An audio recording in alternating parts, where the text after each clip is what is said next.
Video ini hanya untuk mereka yang punya logika. Bagi yang tidak punya logika, skip aja. Megawati sedang mendekati Prabowo dan sebagai kelanjutannya, Gibran akan disingkirkan sebagai wakil presiden. Sumber informasinya bukan kubu Prabowo. Yang soal Megawati mendekati Prabowo datang dari kubu PDIP. Sementara soal penyingkiran Gibran adalah analisis Refli Harun. Ini tidak masuk akal, tapi saya jelaskan dulu duduk perkaranya. Spekulasi tentang bergabungnya PDIP ke pemerintahan Prabowo memang sudah terdengar cukup lama. Tapi kini keinginan PDIP itu terasa sekali karena beberapa peristiwa. Pertama, niat itu dilontarkan Megawati sendiri saat hari ulang tahun PDIP. Dalam pidato di depan para kadernya, Mega secara khusus berterima kasih kepada Prabowo yang telah memulihkan nama baik Bung Karno, ayah Megawati. Menurutnya ini harus menjadi momentum rekonsiliasi. Megawati bahkan memberi isyarat bahwa dia ingin bertemu Prabowo. Dia ingin memasak nasi goreng buat Pak Prabowo. Dia bilang pertemuan bisa dilakukan dalam kapasitas sebagai sesama ketua umum. Memang sebenarnya ada kesalahan dalam pemaparan Mega. Yang memulihkan nama Bung Karno bukanlah Pak Prabowo. Gelar pahlawan nasional kepada Bung Karno dikeluarkan oleh Presiden SBY pada 2012.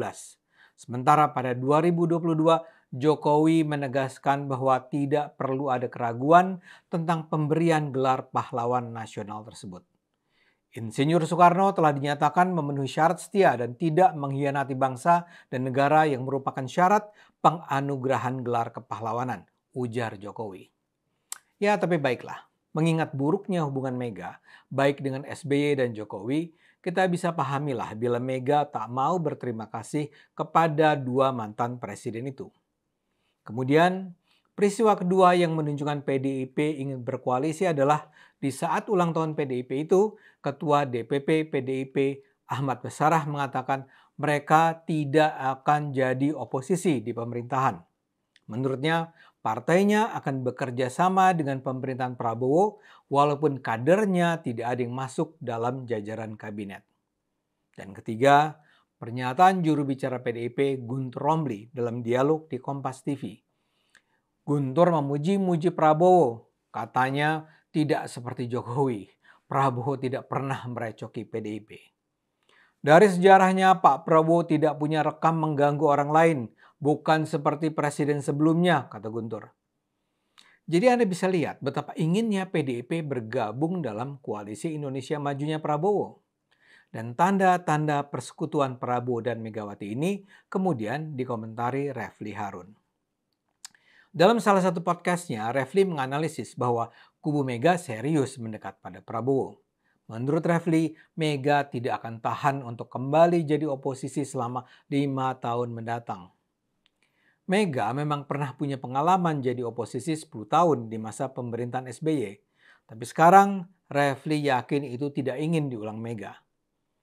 Apalagi posisi sebagai oposisi akan mempersulit Puan sebagai ketua DPR. Di sisi lain, menurut Refli, Prabowo akan menyambut gembira kedatangan PDIP. Menurutnya, Prabowo tidak akan membiarkan PDIP jadi oposisi tunggal karena PDIP adalah partai terbesar. Apalagi ketua DPR saat ini pun seperti saya katakan tadi adalah Puan Maharani. Jadi Prabowo akan merangkul PDIP untuk masuk dalam jajaran kekuasaan. Bila itu terjadi, sudah tidak akan ada lagi kekuatan oposisi yang berseberangan dengan kekuasaan Prabowo. Tapi klimaks dari paparan Refli bukanlah soal persekutuan Prabowo dan Megawati saja. Refli tidak berhenti di sana. Menurutnya, bargaining position yang mungkin ditawarkan Prabowo adalah Puan menjadi wakil presiden. Untuk itu, dan inilah yang paling mengejutkan, Gibran harus diturunkan. Pemberhentian itu memang harus dilakukan secara konstitusional. Tapi bagi Refli, penyingkiran Gibran bukanlah hal yang sulit kalau Prabowo bisa mengkonsolidasi semua partai politik. Mereka bisa bersama-sama melakukan impeach terhadap Gibran.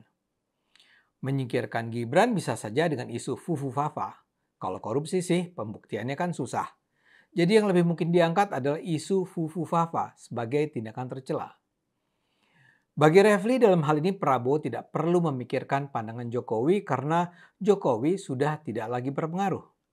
Refli juga mengatakan, kalau PDIP memang bergabung dengan Prabowo, yang berpotensi jadi oposisi adalah Anies Baswedan. Kalau benar dia memang akan membentuk partai baru. Tapi kalau Prabowo tidak nyaman dengan kemungkinan itu, Prabowo bisa menawarkan jabatan menteri kepada Anies. Sekarang pertanyaannya, seberapa masuk akalkah analisis tersebut? Seperti saya katakan, tidak masuk akal. Upaya Megawati untuk mendekat pada Prabowo tentu saja sangat masuk akal. Dan kalau itu terjadi, memang hampir pasti Prabowo menerimanya.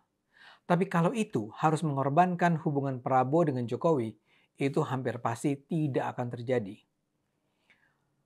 Menyingkirkan Gibran bisa dilakukan, tapi menurut saya Prabowo melihat Jokowi sama sekali bukan sebagai musuh atau mantan musuh atau sekedar tokoh masa lalu yang populer sehingga perlu dimanfaatkan untuk kepentingan kekuasaan. Prabowo jauh lebih bermartabat dari itu. Prabowo menghargai Jokowi karena apa yang dilakukan Jokowi terhadapnya dan apa yang dia lihat dilakukan Jokowi terhadap negara ini. Sejak pemilihan Gubernur DKI 2012, Prabowo sudah mendukung Jokowi untuk jadi calon gubernur. Memang Prabowo harus berseteru dengan Jokowi dalam Pilpres 2014 dan 2019. Itu adalah dua pertarungan yang menyakitkan. Tapi apa yang dilakukan Jokowi pada 2019 dengan menawarkan posisi Menteri Pertahanan kepada Prabowo adalah sebuah langkah luar biasa di mata Prabowo. Jokowi ketika itu tidak menghadirkan profil penguasa yang arogan dan bermusuhan. Jokowi nampak sebagai pemimpin yang bersahabat, rendah hati, dan menomorsatukan kepentingan rakyat secara keseluruhan. Prabowo juga kemudian menyaksikan dengan mata kepalanya sendiri bagaimana Jokowi memimpin negara sebagai presiden pada 5 tahun pemerintahan di mana Prabowo ikut terlibat sebagai menteri. Dan terakhir, ketika pada 2024 Prabowo bertarung kembali, Jokowi mensupportnya. Jokowi bahkan meminta atau mengizinkan Gibran untuk maju mendampingi Prabowo. Prabowo juga tahu bahwa kemenangannya saat itu turut dipengaruhi kehadiran Gibran di sampingnya. Singkat kata, Jokowi adalah figur penting bagi Prabowo.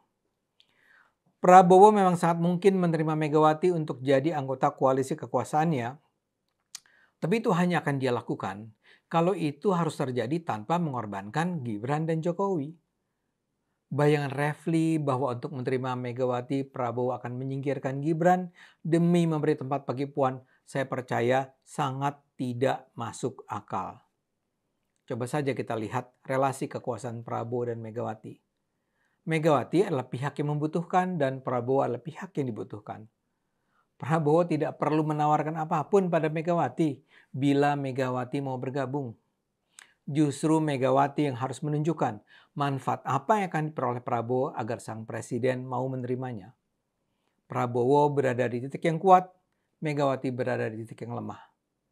Jadi Megawati mungkin saja masuk dalam koalisi kekuasaan Prabowo, tapi jangan pernah bayangkan itu akan mengurangi rasa hormat Prabowo pada Jokowi.